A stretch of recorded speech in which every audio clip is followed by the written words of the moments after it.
You would think the theme, the new, would not be very new.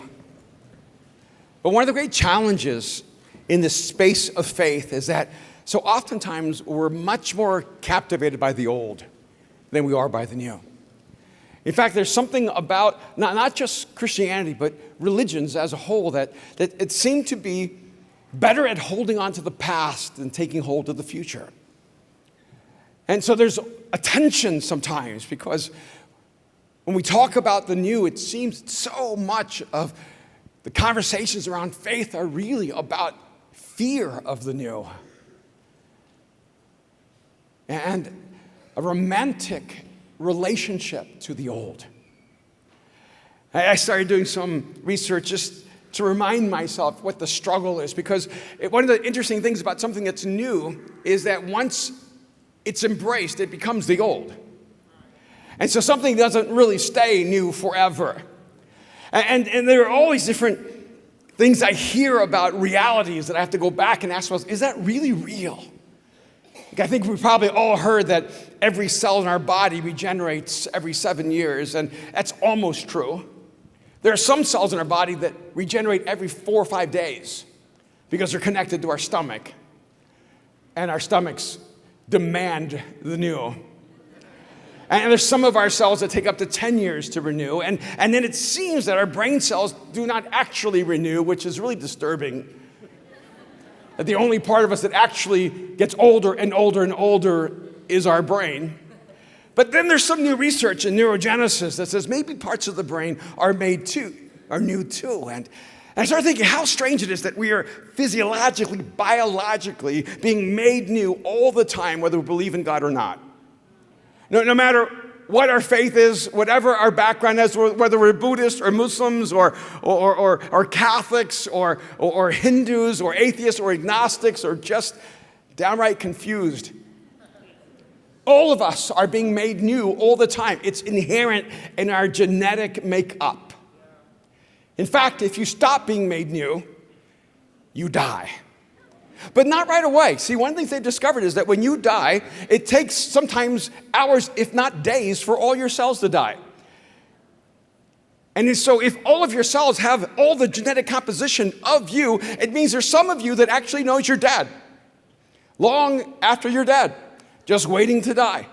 I wonder how many of us are actually more like that. And I look back and I thought, one of the big dramatic moments of the new was Copernicus. I love Copernicus. I love Copernicus because he said something that was true and it got him in a lot of trouble. Copernicus was a heretic because he decided that he would unwrap this idea that the earth is not the center of the universe, that the entire universe does not revolve around the earth, but in fact that the earth revolves around the sun, and that there's this ever-expanding galaxy, and everyone thought Copernicus was out of his mind. And I just pulled up a couple of quotes which I thought were so interesting because Western Christianity has mostly been affected by two people, John Calvin and Martin Luther. And they were both contemporaries of Copernicus. And so John Calvin said this, he said, "We indeed are not ignorant that the circuit of the heavens is finite, and that the earth, like a little globe, is placed in the center." John Calvin, the great theologian, said everybody knows that God holds the earth like a globe and the entire universe revolves around it. And I think how amazing that most of Christianity's thinking is still shaped by someone who thought that the earth was the center of the universe. Martin Luther said this. He said some other things that I really wanted to repeat, but I couldn't repeat them. And he said, speaking of Copernicus, he must do something of his own. This is what that fellow does, who wishes to turn the whole of astronomy upside down. Even in these things that are thrown into disorder, I believe in the Holy Scriptures. Martin Luther was angry because Copernicus was willing to violate their view of reality. John Calvin was angry and used the scriptures to convince people that Copernicus was violating God's view of reality. I wonder how many times we actually use God's name to defend our own inability to see the new and our fear to let go of the old. I want to talk to you for a few moments about the new reality. And of course, history has progressed. Around 1680, Newton came up with his laws, and Newton had huge breakthroughs that seemed to explain everything until, of course, Einstein came along. And then around 1915, Einstein came up with this theory of special relativity, and this phrase that has become famous of E equals mc squared has become known by everyone. And this incredible idea that mass and energy are actually the same thing, but moving at different speeds, different rates of speed. And to me, this is so exciting because it sounds like magic. A scientist sounds like he's a magician saying everything is energy. It's so obvious he's wrong. It's so clear Einstein is wrong. Because what we see is reality, or is it? One of my great challenges when it came to faith, and one of the reasons I love this particular event, because we can talk about things that we don't usually talk about. See, when I was growing up, I had views of reality that were violated when I came to faith. Not by Jesus and not by the Bible, but by Christians.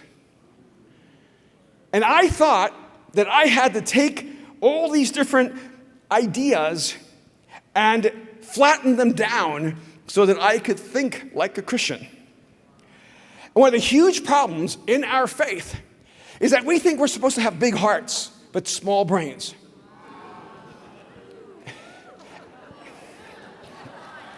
And I want to submit to you that one of the new realities is that people of faith need to be the best thinkers in the world. I just had today the same conversation. I walked over to a store, and the guy who was there walking us through said, "I'm an atheist." He was from Sweden. Seemed like a really wonderful guy. I said, "You're an atheist?" And he goes, "Yes, I am." And I said, I could never be an atheist. I believe in endless possibilities. And he said, well. He said, "I don't." I said, "It's amazing that you can be an atheist. I don't have that level of certainty about anything." He goes, "Well, I'm not really certain." I said, "So you're not an atheist?" He goes, "Well, I'm not one of those atheists that thinks they're right or sure or certain. I'm just an atheist who believes there's no God."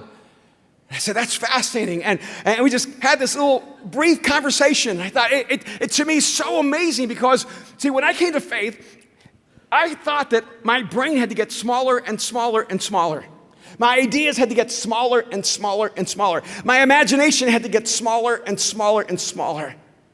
If you hear nothing else from me over these days, I want you to know that is not Jesus' mandate for your life. When you enter into a relationship with Jesus, let me tell you what he's going to erase the boundaries of your imagination. He's going to open you up to endless possibilities. I'm convinced that when you actually grow in a relationship with Jesus, you get smarter because you are no longer allowed to be arrogant and dogmatic. You have to be open that there's truth out there that you have not yet gotten a hold of. You have to learn how to live in uncertainty and mystery and love the fact that you don't know everything you think you know. So I grew up with all these different ideas and thoughts connected to quantum mechanics and complexity theory and string theory and the possibilities of not a universe but multiverses. And I couldn't find any space in faith where that was allowed, where you could have conversations about it. But I keep finding that there was a period of time where science seemed to be a violation of faith. But now I find science to keep affirming the complexity of faith. See, when I first heard about complexity theory, I thought, this is amazing that complexity theory believes that a butterfly flapping its wings in the Amazon can actually have an effect and cause an avalanche in Antarctica. It sounds as if one action can cause a cosmic reaction, as if one person could take one fruit from a tree and cause the entire universe to go into chaos. And I started wondering if we need to step back and begin listening to the scriptures in a fresh new way and understand that God's trying to take us into a new reality. So I want to throw you into a new reality. I want to throw out the possibility that you are not of this world. And you think you're of this world because all the material evidence tells you you are. But it's the same kind of data that tells you that wood is not energy. Just because your test of reality with your senses violates the reality doesn't mean it's not more real. One of the verses that I've always been intrigued with because I want to learn how to think like God. In Isaiah 55:9, the scriptures tell us, as the heavens are higher than the earth, so are my ways higher than your ways, and my thoughts higher than your thoughts. I read that and I go, I agree. It's really obvious, God, that you and I are not the same, that you're thinking at a different level. But one of the things I do know is that I'm thinking at a different level now than I used to. And I never thought I could live and think and see at this level. But when I was younger, I thought I was thinking and seeing at the highest level. And each time I live longer walking with Jesus, it's almost as if he keeps removing the ceiling and saying, you thought this was all I could do. You thought this is all you could see. That you thought this is all you could become, but there's more, and there's more, and there's more.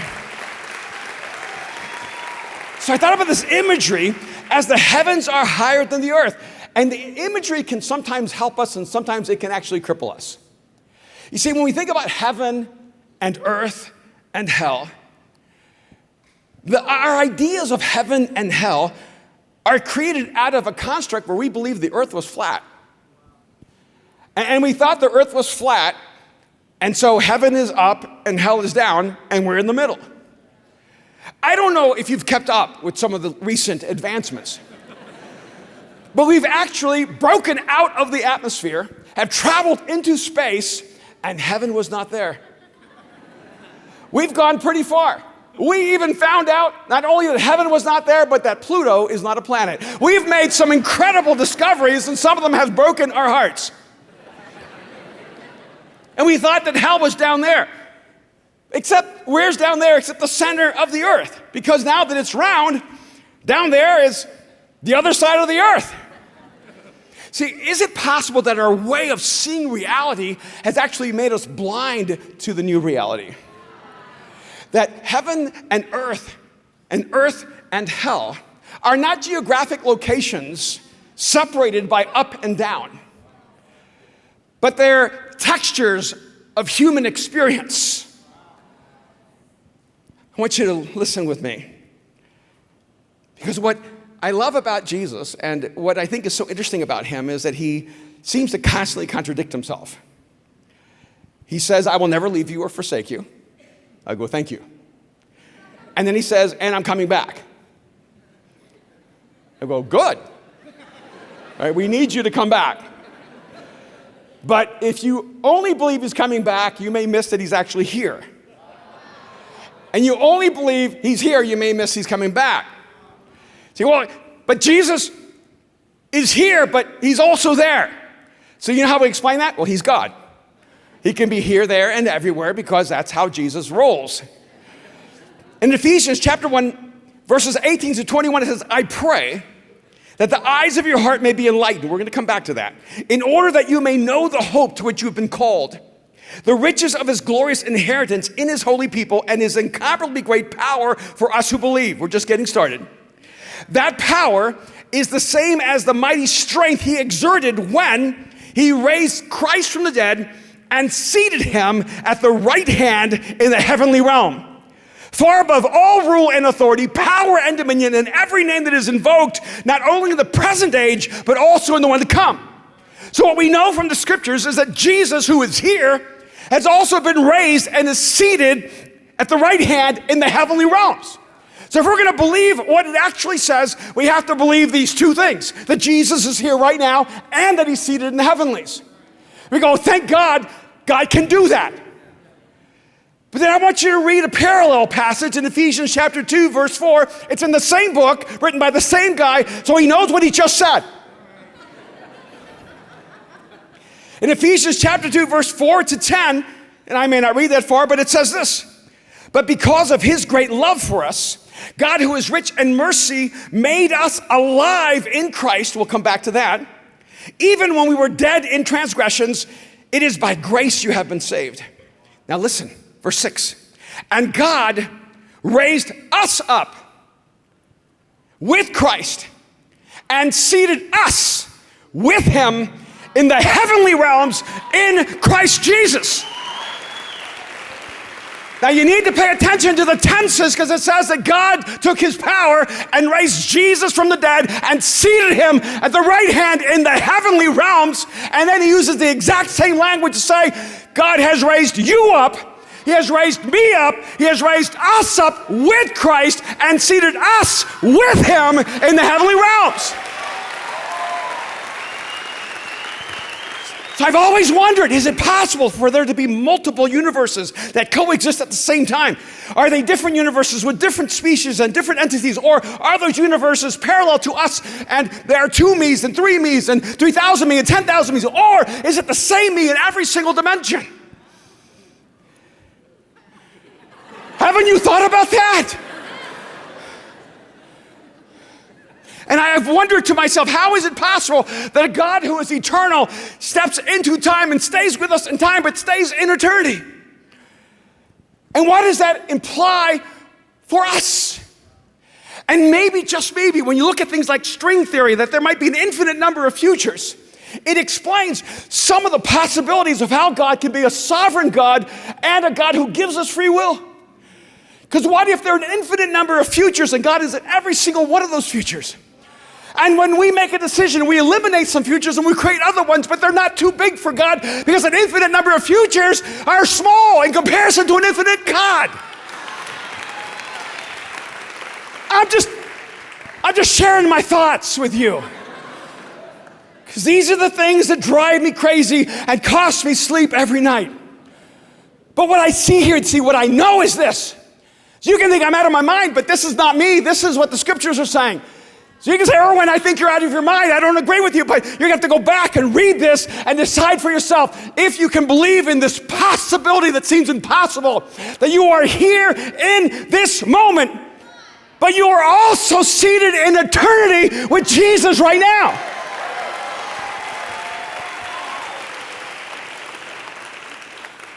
So you are a transcendent being that is not waiting for the day where you step out of time and space. They've been trying to understand the time-space continuum, and I think it's too limiting. We need to understand the continuum outside of time and space.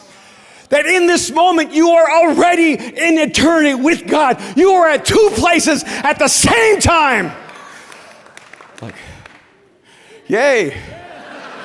I'm not sure if that's good. And so then maybe the question is not, are you in eternity? But are you living from eternity? But it goes on. For it is by grace you have been saved through faith. And this not from yourselves, it is a gift of God. Not by works so that no one can boast, for you are God's handiwork. You are God's craftsmanship. You are God's work of art. Created in Christ Jesus to good work, which God has prepared in advance for us to do. Now, it says that you are God's workmanship. So I started thinking about artists. True artists care about the material they use. I have a friend named Mako Fujimura, a Japanese painter, one of the most brilliant artists I've ever known.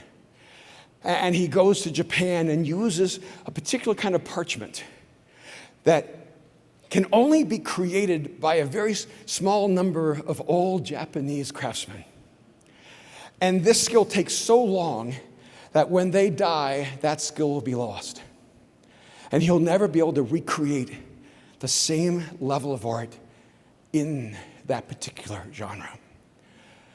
And on that parchment, he'll use minerals that are precious, like gold.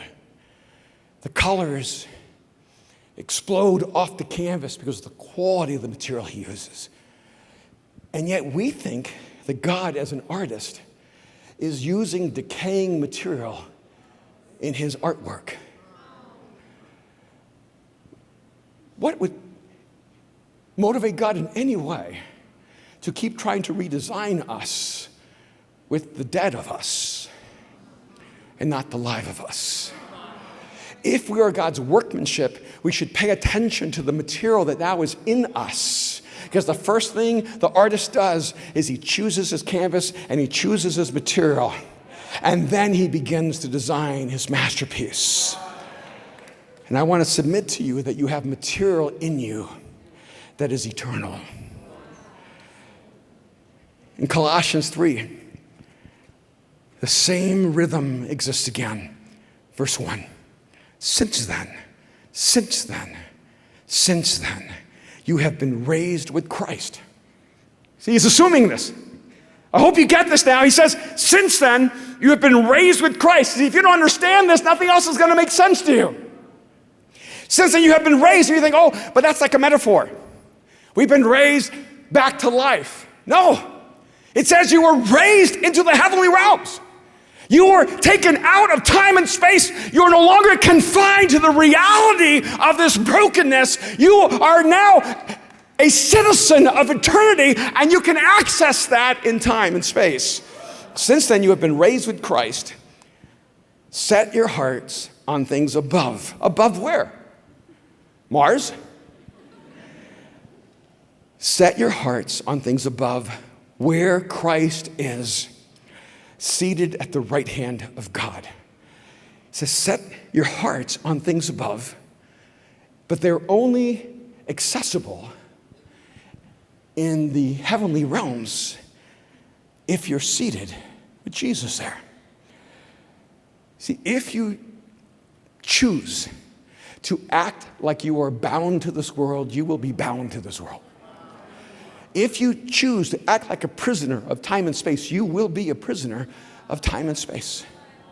But if you understand that you are an eternal being, and that you're not waiting for the end of time or the end of your life to begin your eternity, that eternity has been poured into your essence, that you have been transformed from the inside out, and that it is this eternity that God is using to create the masterpiece of you. What God is doing, just like your cells regenerate and they push away the dead and they step into the new.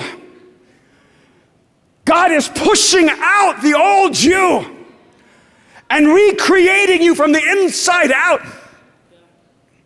So since you've been raised with Christ, set your hearts on things above. This is where we're supposed to live. See, this is a beautiful world because God gave it to us. You're supposed to enjoy this world. You're also supposed to take care of it. You're supposed to be a steward of this planet. And the things in this life are to be enjoyed because God loves when we experience pleasure.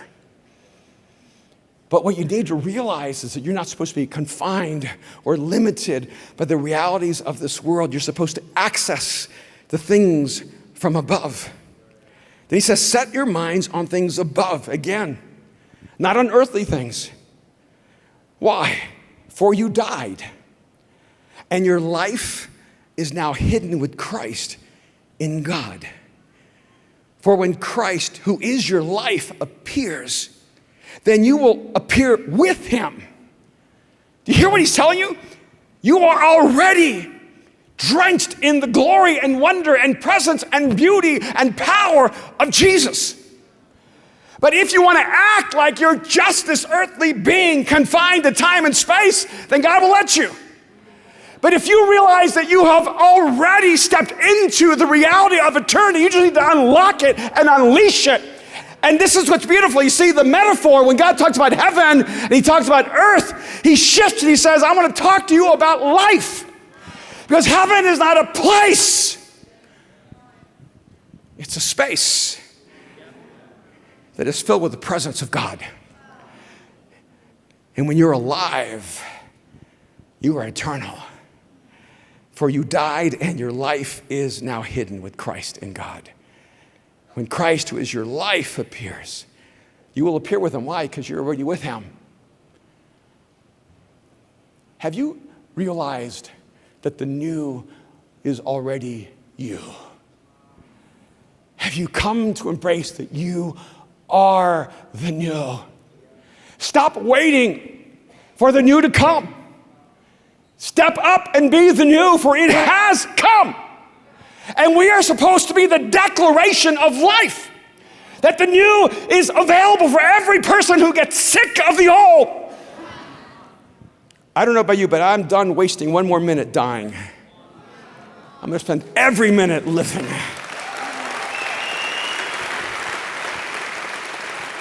Now listen to what the scriptures tell us in 2 Corinthians chapter 5, verse 4. For while we are in this tent, I love that. For while we are in this tent, we groan and are burdened because we do not wish to be unclothed, but to be clothed instead with our heavenly dwelling, so that what is mortal, listen to this, may be swallowed up by life. So the imagery he's telling us here is, okay, here's what the tension is. You still have a temporary tent. This body is a temporary tent. Every year I live, I'm kind of glad it's temporary. And this body is the last remnant of the old, but the new has already been born in me. And the new in me knows this body is just a tent. It's not a permanent residence, it's just a temporary space holder. And so my body is groaning. Oh, my knees are groaning, and my back is burdened, and my joints are a declaration that something's wrong. That's right. And your body is trying to tell you that this is not the permanent you. And so we have this beautiful reminder of our bodies getting older and older and older because our bodies are still in this old order, but our soul, our spirit is alive, and we are already the new. And so guess what? Your soul actually feels naked in your present body. That's what it says. See, your soul knows this isn't quite right. Your soul knows this is temporary. Your soul knows this is the old being pushed out, because we do not wish to be unclothed. So our souls are longing for the day where our bodies catch up with us. But to be clothed instead with our heavenly dwelling. And here's what it looks like. Here's what the clothing looks like. So that what is mortal may be swallowed up by life. So here is the outcome. Here's the outcome going, well, what do I do with this? All right. Okay, I can accept I'm in two places at the same time. I'm in eternity and in time and space. I'm seated in the heavenlies with Jesus, and I'm living in the presence of Jesus right now. But what do I do with that? The journey on this earth is to allow the life in you to consume every part of you, and to not allow that which is a part of the old to dictate who you are. You need to step up and tell yourself, that's the old, that's not the new. That's who I was, that's not who I am. And every day, what is mortal will be swallowed up by not the immortal, but by life. See, we've, I think, held on to some wrong constructs. We thought, okay, there's got to be the end of time, and then there's eternity. Now, if it's eternal, it's already going. You with me? See, it was eternal before time, it's eternal during time, it's eternal after time. Do you realize the implications of this? I probably shouldn't say this, but I'm going to say this anyway. And you know, the scriptures tell us that Jesus, he was crucified. He had a couple of days off. You ever just had a couple of days, you go, I'm just going to do my thing? Right? So what does Jesus do when no one's looking for him? No one's asking him to do anything? What the scripture tells us, he descends into hell. And it says that he proclaims the gospel to everyone there. And he set captives free. Now, stay with me for a minute. You see, earth, the human story, is contained within time. But our concepts of heaven and hell are outside of time. So that means everyone who's ever lived, who has gone to hell, was there. Everyone who died when Jesus was alive and went to hell was there. Everyone who has lived after Jesus and went to hell was there, and everyone who will ever live that is going to hell will be there. That every human being who will ever exist was there, and Jesus showed up, declared to them hope, and set them free.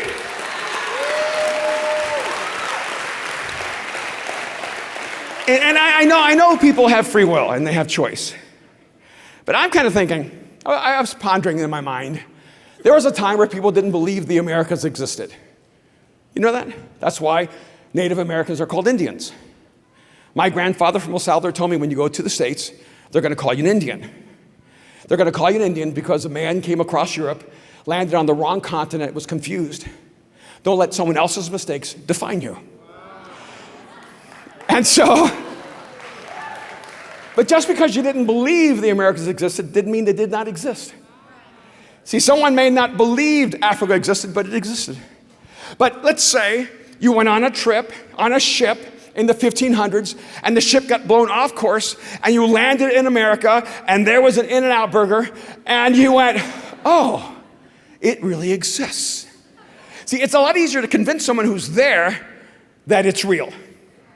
And then what if, while you're there, you're hoping someone would come and help you because you don't know how to get out of where you're at? You know how you got there, but you don't know how to get out. And you're not sure who's actually God, and you're not sure what religion is right, and you're not sure what you should believe, but only one person shows up, and his name is Jesus.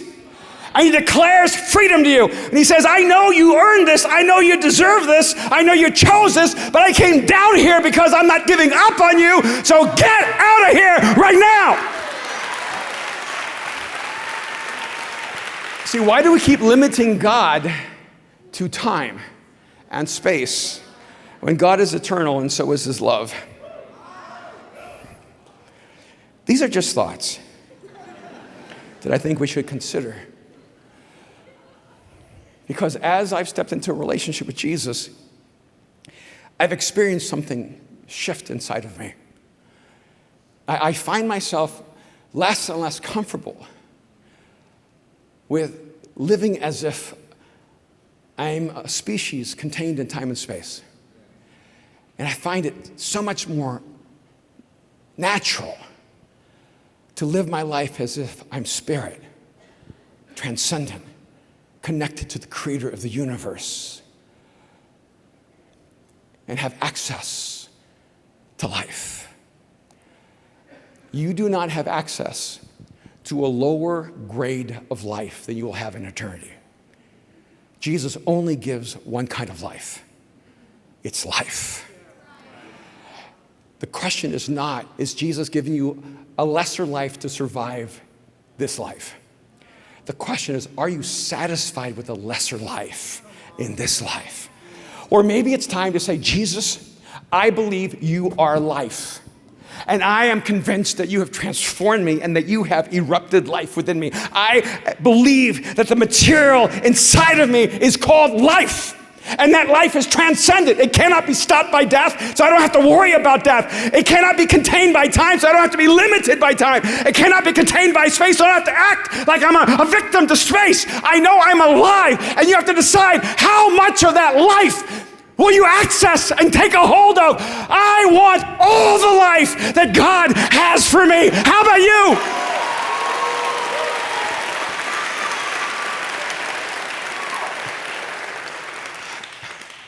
I want us to change humanity's view of reality. I want us to be the new reality.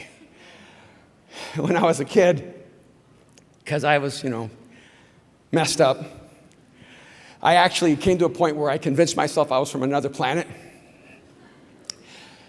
And it was all the science fiction I was reading.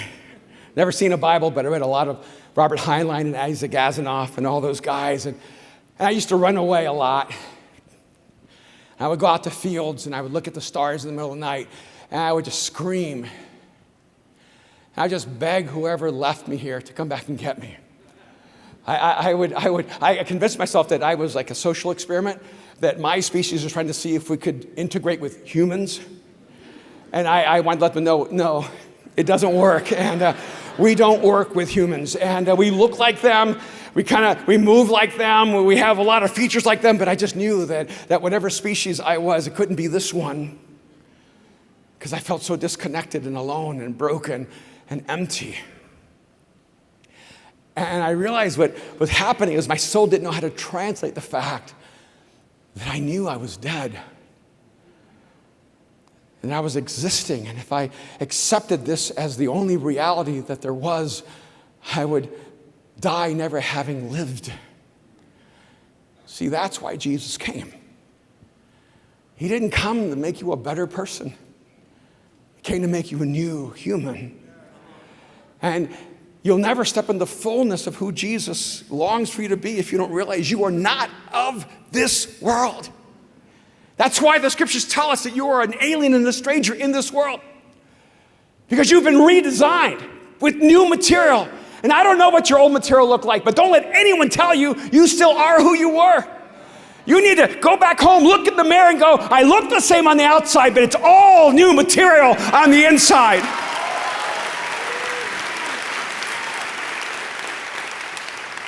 We've been wrong about a lot of things. We thought the world was flat. We thought that the sun revolved around the earth. We thought that matter and energy were two different things. We've been wrong about so many things.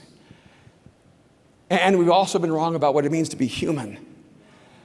And there's so much conversation now about, humans are just no different than any other species. Do you realize that to make that declaration is a violation of everything that's obvious? Not just everything that's true, but of what's obvious. See, you are a transcendent being. You have a consciousness. You're aware of your existence and of your mortality. How could we ever have ideas of God? How could we have ideas of the infinite and the eternal? It's our souls trying to let us know that we've been confused by the mirage and we've relinquished the reality. And what Jesus came to do is he came to give us the reality of life. It's so hard to talk to people when you know their language, but you use different meanings with the same words. And Jesus would talk and talk and talk and say, you're blind. And they go, no, we can see. And they go, well, trust me, you're blind.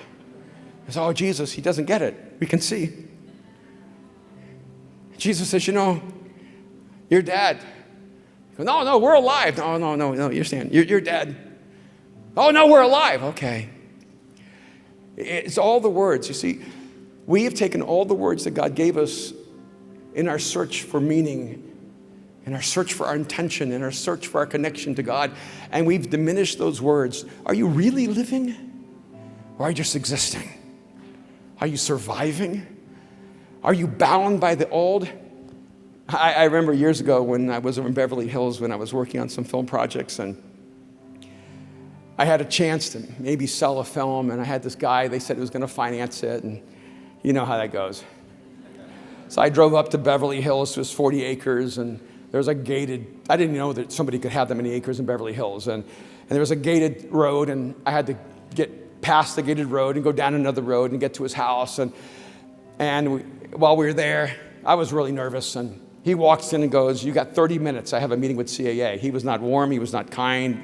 He was just business. So I choked. I panicked. I just looked. And then my two friends who were producers started pitching my ideas and me. They did a really good job. And then finally looked at me and goes, you going to say anything? And I said, yeah, I'm Latino. And my mom always said either take someone to a meal or bring them gifts, because that's the Latin way. And you didn't have time for meals, so I brought him some gifts, and I gave him a box of things, and books, and art, and work. And he pulls out this short film that was in there, and he goes, tell me about this one. I said, no, not that one, pick a different one. Because right before I walked in, I said, I made a deal with God. You ever prayed, but really you were just telling God? I said, God, I'm so grateful that you got me here. But no one wants to make the movies I want to make because they know I'm a pastor. And they go, no, you need to make faith films. You need to make Christian films. I go, no, I want to make art pieces. And they go, yeah, no. And so I said, he doesn't know I'm a pastor. He doesn't even know I'm a Christian. So if it's okay with you, I'm not going to bring you up. I did. I said, God, okay, it's not personal. I'm just not going to bring you up because I really want to get a movie made. And you kind of get in my way. And So I didn't bring God up, and then he said, what's this film? And it was something around Ecclesiastes. And I said, it's about a Jewish guy. And he goes, what do you mean? Like a Jewish philosopher, king, named Solomon in the book of Ecclesiastes, in the Bible. And he goes, well, what's it about? And he goes, well, where Solomon says there's nothing new under the sun. He goes, well, do you agree with that? And I said, no, I think Solomon was wrong. He goes, well, then why is life so mundane? I have this billionaire look at me and ask me, why is life so mundane? And I explained to him, well, you see, when you live your life outside of God, you are part of the created order. So there's nothing new under the sun. There's nothing new. You're just in the old. It's an endless cycle. But when you're a part of the creative order, when you're connected to the creator of the universe, he makes everything new.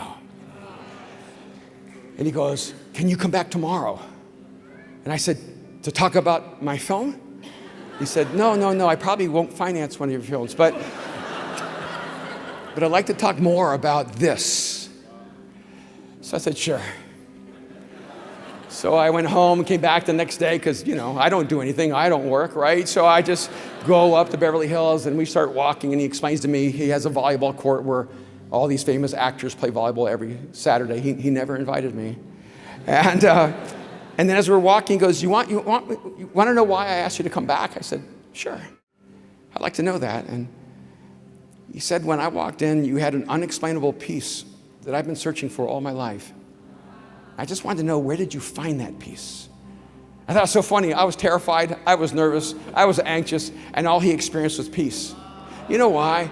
You see, you may decide you don't want to talk about God, or you're not going to bring God into the room. But if you're alive, life goes with you everywhere you go.